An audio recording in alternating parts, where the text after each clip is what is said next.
The Trump administration has retaliated against Russia for expelling American diplomats by shuttering Russia's oldest consulate in the United States along with 2 annexes, the latest sign of tensions between Washington and Moscow rising despite Trump's public desire for warmer relations. The closures were positioned by the State Department as done in the spirit of parity, and administration officials have underlined the ultimate goal of improving relations with Russia. Moscow, however, has reacted by accusing the U.S. of escalating tensions, leaving the door open for further retaliation. The development is the latest in Trump's rocky relationship with Russia, one that has been consistently viewed in the context of the ongoing investigation into potential collusion between Trump's presidential campaign and Moscow during the 2016 election. Trump critics have hailed the new restrictions on Russian diplomats, which come as a response to a Russian order in July that the U.S. cut diplomatic personnel in the country to 455. That Russian order was itself a response to new penalties imposed on Moscow over election interference. It's a necessary reaction given what Vladimir Putin did. Michael McFaul, the former U.S. ambassador to Russia under the Obama administration, told MSNBC, "We had to respond. I would have liked to see a bigger response, but this is better than no response at all." The State Department abruptly announced the move on Thursday, confirming that the U.S. had complied with Russia's unwarranted and detrimental request to reduce its personnel.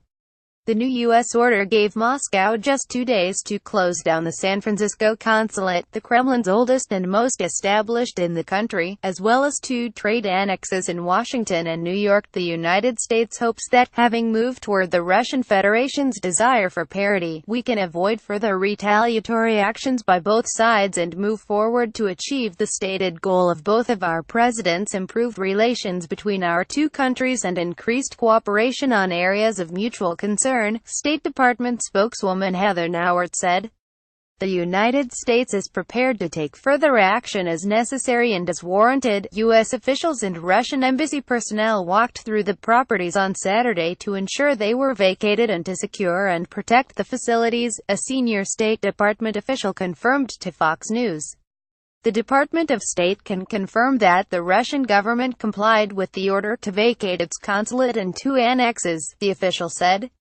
The U.S. and Russia now each maintain 3 consulates within one another's respective borders, at a time when their relationship is widely perceived to be at its lowest point since the Cold War. The issue is, what do the Russians decide to do next, said Stephen Pfeiffer, a retired Foreign Service officer who spent over 25 years with the State Department. There's not a large chance, but there's a chance that you could end up with no consulates in either country. There are probably a number in Moscow who don't want to play that game, Pfeiffer, now a non-resident senior fellow at the Brookings Institution, added.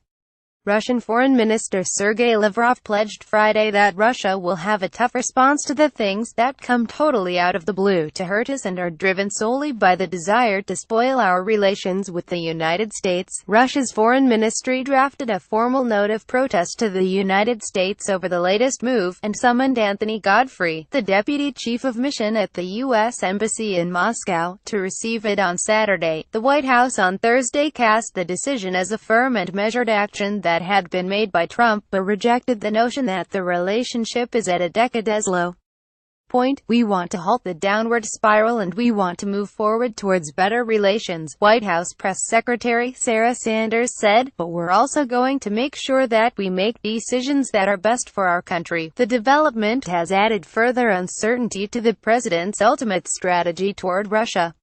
Less than a month ago, Trump was seen thanking Russia for expelling the diplomats, a statement the White House later cast as sarcastic. "It is reassuring for the countries most worried about Russian revisionism," said Dalibor Rohek, an expert on Europe at the right-leaning American Enterprise Institute.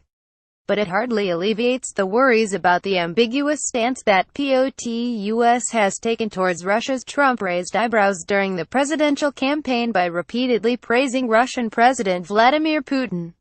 As recently as Monday, Trump declined to single out Russia as a security threat when asked about Moscow's role in escalating the situation in the Baltic region. "I hope that we do have good relations with Russia," Trump told reporters at a joint press briefing with the president of Finland. I say it loud and clear. I have been saying it for years. I think it's a good thing if we have great relationships, or at least good relationships, with Russia. Pfeiffer said that he has been puzzled by Trump's statements on Russia because he does not articulate the need for Russia to change its behavior when calling for warmer ties. While I agree with the sentiment, I am puzzled by his reluctance to be critical of Russia, Pfeiffer said. Other administration officials, including Secretary of State Rex Wayne Tillerson, Trump quietly growing irritated with some officials, report. The Hill's 12:30 report. Trump orders Russia to shutter San Francisco consulate. Two annexes more have signaled to Russia that the U.S. stance will remain the same unless the Kremlin changes its policies on to Ukraine and other issues. You see the administration internally struggling given differences between the cabinet and the president, said Peter Harrell, a former State Department official under Obama who worked on sanctions policy. A senior administration official told reporters on Thursday that the U.S. welcomes the opportunity to improve relations in the event that Russia addresses certain concerns. We have areas of contention between our two countries and concerns that the Russian side has not addressed, the official said. Certainly, if the Russian side wanted to address some of our concerns, we would always be willing to listen and keep an open mind because our fundamental goal is to find a way to improve the relations between our countries. The closure of the facilities is the latest in a tit-for-tat fight between the U.S. government and the Kremlin that was triggered when Congress passed a bill levying new sanctions against Moscow earlier this November.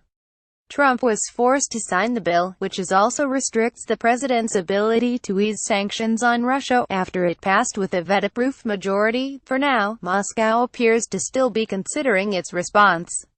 The administration gave Russia until Saturday to close down the facilities. The new steps push our bilateral relations even further into a dead end and contradict other high-level announcements, a Kremlin foreign policy aide told reporters on Friday. There have been words, but there's no readiness to cooperate yet. This is about further escalating tensions. We regret this and will calmly think about how we might respond.